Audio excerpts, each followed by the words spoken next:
अस्सलाम वालेकुम जनाब, कैसे मिजाज है? उम्मीद है मिजाज बखैर होंगे, ठीक ठाक होंगे, फिटफाट होंगे।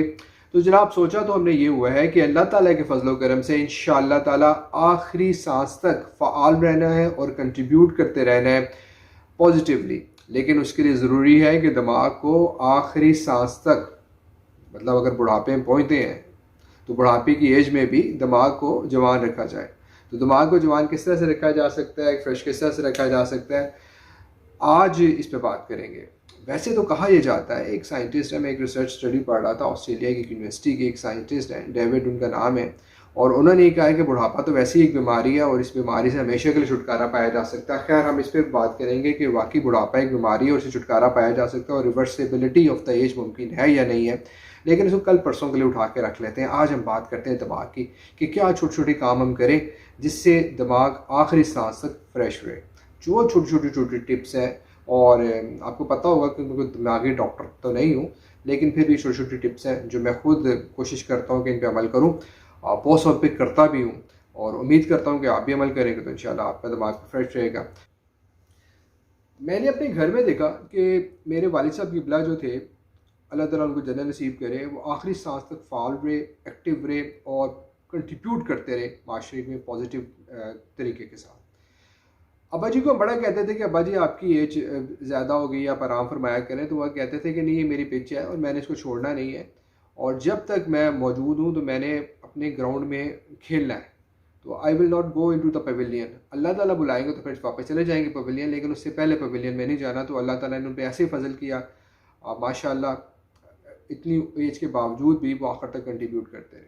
तो छोटी छोटी बातें जो हमने उनकी ज़िंदगी में भी अपनाई और देखी और उनसे भी सीखी, और कुछ बातें जो हमने पढ़ी भी, वो भी आपके साथ शेयर करते हैं। अच्छा जनाब, पहली चीज़ जो है, ये जो पहली टिप जो है वो ये है कि कोई भी ऐसी एक्टिविटी जिसकी वजह से आपके दिमाग की तरफ खून का और ऑक्सीजन का फ़्लो ज़्यादा हो जाए, वो आपको जवान रखने के लिए या आपके दिमाग को जवान रखने के लिए या आपके दिमाग को एक लंबे अर्से तक फाल रखने के लिए ज़रूरी है। अगर आप छोटी सी रूटीन बना लें, मतलब आपकी एक रूटीन है कि आप कहते हैं कि मैंने हफ्ते में 5 दफ़ा एक्सरसाइज के लिए जाना है, और एक्सरसाइज से मुराद ये कि मैंने ब्रिस्क वॉक करनी है, मैंने तेज़ वॉक करनी है, इतनी वॉक जिससे मेरा सांस ना उखड़े, मतलब मुझे थोड़ा बर्डन ज़रूर महसूस हो लेकिन मेरा सांस ना उखड़े, इतनी तेज़ वॉक करनी है। और मैं 30 मिनट तक ये वॉक करूँगा हफ्ते में 5 दिन। तो आपको पता है कि 33% जो चांसेस हैं ना वो लेस हो जाते हैं कि आपकी मेमोरी लॉस होगी।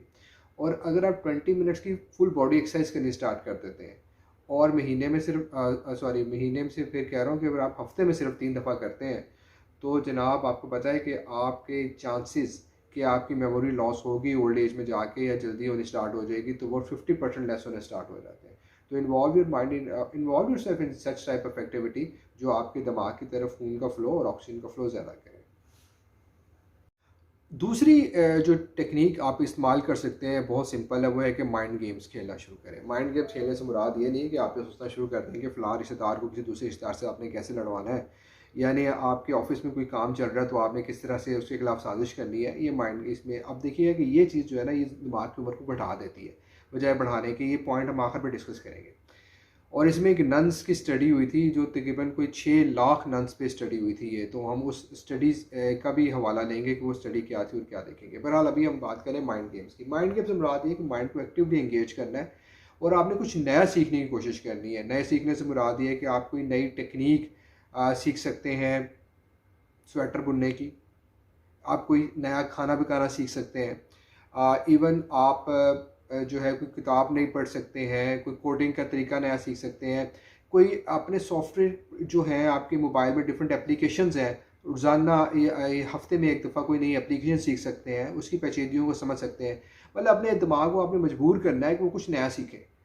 आप कुरान हिफ्ज़ करना शुरू कर सकते हैं, आप अरबी ज़ुबान सीखनी शुरू कर सकते हैं। आजकल रमज़ान चल रहा है तो आप अरबी सीखनी स्टार्ट कर दें, आप कोई भी ज़ुबान सीखनी शुरू कर दें। तो कुरान के साथ हमारा एक ताल्लुक़ भी है, तो आप कुरान सीखना स्टार्ट कर दें, आप कुरान पढ़ना स्टार्ट कर दें, अरबी सीखना स्टार्ट कर दें, कुरान हिफ्ज़ करना स्टार्ट कर दें। तो ये सब की सब चीज़ें जो हैं जिसमें आप अपने माइंड को कुछ नया सीखने की तरफ लेकर राग़िब करते हैं, तो वो माइंड गेम्स आपके माइंड को इस तरह से इन्वॉल्व करती हैं कि आप कुछ ना कुछ, आपका माइंड जो है वो डेवलप होना स्टार्ट हो जाता है। तो ऑटोमेटिकली जब भी आप दिमाग को इन्वॉल्व करेंगे कि वो चैलेंज देंगे कि कुछ नया सीखे, तो वो ऑटोमेटिकली वो इन्वॉल्व होना स्टार्ट हो जाएगा, इवॉल्व होना स्टार्ट हो जाएगा। आपका दिमाग जैसे इन्वॉल्व होगा वैसे इवॉल्व होगा।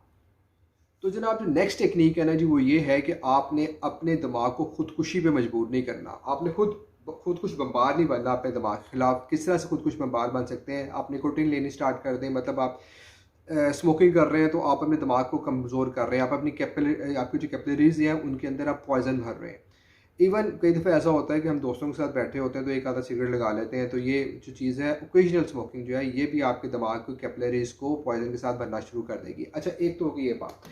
अच्छा, एक और बड़ी अजीबोगरीब बात है, कई दफ़ा हम अपने घर पे बहुत सारी प्रोडक्ट्स ऐसे इस्तेमाल कर रहे होते हैं जो पॉइजनस होती हैं, स्पेशली क्लीनिंग के लिए प्रोडक्ट्स इस्तेमाल होती हैं वो। तो फिगर आउट करें चीज़ें इस्तेमाल करने से पहले और लाने से पहले कि कहीं ऐसी चीज़ें तो आप इस्तेमाल नहीं कर रहे जो आपको पॉइजनस की तरफ लेके जा रही हैं और आपके दिमाग को जो है वो कमज़ोर करना शुरू कर रही हैं। तो find out before it's too late. अच्छा जनाब, एक बात तो पूछें अपने आप से कि आपके पास कितने दोस्त हैं? अगर तो आपके 5 दोस्त ऐसे हैं, 1 2 3 4 5, जिनसे आप अपने दिल की बात कर सकते हैं और जिनसे आप अपनी सोशल टाइज बना के रखी हुई हैं, तो आपके लिए खुशखबरी ये है कि चांसेस काफ़ी लो हैं कि आपका दिमाग कमज़ोर हो जाएगा आखिरी उम्र में जाकर, याददाश्त लो हो जाएगी। लेकिन अगर आपके पास ऐसे 5 दोस्त नहीं है ना, तो फिर आपको ढूंढने पड़ेंगे। ये 5 दोस्त बहुत ज़रूरी है, कम से कम 5 दोस्त बहुत ज़रूरी है। वो एक 5 चूहों वाली मिसाल भी है, लेकिन ये 5 दोस्तों वाली मिसाल है। तो 5 दोस्त ऐसी 5 सोशल टाइज होनी चाहिए। वो 5 दोस्त आपके भाई भी हो सकता है, आपके अपने वालिद साहब के साथ टाइज भी स्ट्रॉन्ग हो सकती हैं, आपके कोलीग्स भी हो सकते हैं, आपके बचपन के दोस्त भी हो सकते हैं, लेकिन 5 लोग होने चाहिए। इवन आपका लाइफ पार्टनर जो है वो भी आपके दोस्तों में शामिल हो सकता है, तो आपके बच्चे भी हो सकते हैं। तो ऐसे 5 दोस्त ढूंढें जो आपके पास ऐसे हों, जो आपकी सोशल टाइज हों, जिनके साथ आप कोई भी बात डिस्कस कर सकते हो। So do it if you do not have it. तो जनाब नेक्स्ट कॉज की तरफ चलते हैं और नेक्स्ट टिप ये है कि आप माशरे में खैर बांटना शुरू कर दें। जैसे ही आप खैर बांटना शुरू करेंगे तो अल्लाह का असूल है कि जैसे ही आप खैर बांटना शुरू करते हैं, खैर मल्टीप्लाई होकर आपकी तरफ वापस आना स्टार्ट हो जाएगा। तो आपकी ना सिर्फ ज़हनी सेहत ठीक रहेगी आपके बुढ़ापे में, बल्कि उसके साथ साथ ऐसा होगा कि आप जो है वो एक पुरसकून ज़िंदगी गुजारेंगे। अच्छा, अभी खैर जो है ना, कोई बहुत बड़े बड़े खैर नहीं चाहिए आपको कि आप कहें कि यार मैं बहुत कोई बड़ा काम करूँगा तो ये काम इस तरह हो कि मैं मिलियन ऑफ डॉलर्स खर्चूँ, तो ऐसी कोई ज़रूरत नहीं है भाई साहब। छोटे छोटे काम है। मसलन आप ये छोटा काम कीजिए कि आप लोगों से ये कहिए कि वो पानी ज़ाया मत करें, और बतौर मुसलमान ये हमारा फरीज़ा भी है और रसूल पाक सल्लल्लाहु अलैहि वसल्लम का इरशाद आली शान है। हुज़ूर का फरमान है कि फ़रात जो है, अगर तुम दरिया के किनारे भी बैठे हुए हो तो पानी ना ज़ाया करो। तो जनाब अगर आप कहीं भी बैठे हुए तो लोगों में शोर बांटने को पानी ना ज़ाया करें। वैसे भी पानी का एक बड़ा गंभीर मसला है। दुनिया में उन ममालिक में जाके देखिए जहाँ पे पानी नहीं मिलता, और हमने खुद अपने हाथों से अपनी तबाही का बंदोबस्त करते चले जा रहे हैं जो पानी को ज़ाया कर रहे हैं। तो पानी को बचा के रखिए, खैर बांटिए, छोटा सा खैर है। इसके अलावा बेतहाशा चीज़ें हो सकती हैं, छोटी छोटी खैर बांटनी शुरू कर दीजिए माशरे में। देखिए आप एक इंशाल्लाह एक अच्छी ना सिर्फ ज़िंदगी गुजारेंगे बल्कि आपका बुढ़ापा आपके दिमाग के साथ बहुत शानदार होगा। डायलॉग तो बड़ा मशहूर हुआ था एक इंडियन मूवी का, मुझे मूवी याद नहीं आ रही क्या नाम था उसका, लेकिन उसमें डायलॉग ऐसा था कि कभी हंस भी लिया करो, तो जनाब कभी रिलैक्स भी कर लिया करो। नो डाउट ज़िंदगी में बहुत सारी प्रॉब्लम है और बहुत सारी टेंशन हैं, लेकिन फिर भी कभी रिलैक्स कर लिया करें थोड़ी देर के लिए, दिन में वैसे वक्त निकालें। हमारे बड़े जो हैं इसको रूहानियत में तिलावतुल वजूद का नाम देते हैं, तो तिलावतुल वजूद भी कभी कभी कर लिया करें। कभी मगरिब की नमाज़ के बाद थोड़ी देर के लिए टेक लगा के बैठें कि दीवार के साथ, और अपने दिमाग को बिल्कुल खाली छोड़ दें। अपने दिमाग को बिल्कुल खाली छोड़ दें और थोड़ी देर के लिए, कोई 5-7 मिनट के लिए कोशिश करें अपने दिमाग को बिल्कुल खाली छोड़ें और रिलैक्स करें। और वैसे भी आपको पता है टेंशन लेने का फ़ायदा कोई हो। हज़रत अली का फरमान है कि मुसीबत में परेशानी एक और मुसीबत है। और एक साइंटिफिक फैक्ट भी आपके साथ शेयर करता चलूँ कि जनाब आप जितनी ज़्यादा टेंशन लेंगे उतना आपका दिमाग श्रिंक होना शुरू हो जाएगा। तो एक पहली मुसीबत पे ये है कि तुम दिमाग सुकेड़ लोगे तो जनाब हालत कभी भी नहीं निकलना। तो जनाब रिलैक्स करना सीखें, अल्लाह पे तवक्कुल करना सीखें। हमारा नेक्स्ट पॉइंट भी इसी बारे में। अच्छा जनाब, this is the last tip, और ये है कि हमेशा पॉजिटिव रहें और हमेशा पॉजिटिव अल्फाज का इस्तेमाल करें। वैसे भी ला तकनतु मिन रहमतिल्लाह, अल्लाह ताला की रहमत से मायूस होना तो वैसे ही कुफ़र है, और अल्लाह ताला की रहमत से मायूस होना ही नहीं चाहिए। परेशान तो वो जिसका रब ना हो। तो एक स्टडी कंडक्ट की गई तकरीबन कुछ 6 लाख नन्स के ऊपर। नन्स आप जानते हैं नन्स क्या होती हैं। 6 लाख नन्स पे स्टडी कंडक्ट की गई और ये देखा गया कि उन नन्स में से वो नन्स जो कि अच्छे इमोशनल वर्ड इस्तेमाल करती थी, अब वो बुढ़ापे में पहुंच के भी बहुत सारी दिमागी अमराज से महफूज रहीं, जिनमें से याददाश्त कमज़ोर होना एक मर्ज़ है। और फिर कभी ऐसा भी हुआ कि उनमें से कुछ नन्स ऐसी थी जिन्होंने अलाउ किया कि उनके दिमाग को की ऑटोप्सी की जा सकती है उनके फ़ौत होने के बाद। तो देखा गया कि उनके दिमाग में ऐसे स्ट्रक्चर्स डेवलप हो चुके थे कि उनको मेमोरी लॉस की तरफ वो जाती, लेकिन वो मेमोरी लॉस की तरफ नहीं गई। उसकी वजह जो थी वो ये थी कि वो पॉजिटिव रहती थी और पॉजिटिव इमोशन और पॉजिटिव वर्ड्स को बांटती रहती थी। तो जनाब हम भी पॉजिटिव रहते हैं, पॉजिटिव इमोशंस को पॉजिटिव वर्ड्स को बांटते रहते हैं। इंशाल्लाह फिर किसी अच्छी बात के साथ बहुत जल्दी आपसे दोबारा मुलाकात होगी। अपना भी ख्याल रखिएगा और अपने इर्द गिर्द बसने वाले लोगों का भी ख्याल रखिएगा। ज़िंदगी का इम्तिहान है, छोटी छोटी सी प्रॉब्लम्स हैं, आती रहेंगी जाती रहेंगी, लेकिन ज़िंदगी को मज़ेदार तरीके से उम्मीद के साथ गुजारते रहिए। अल्लाह ताला आपको इस इम्तिहान में कामयाब करें। इंशाल्लाह फिर मुलाकात होती है। अल्लाह हाफ़िज़।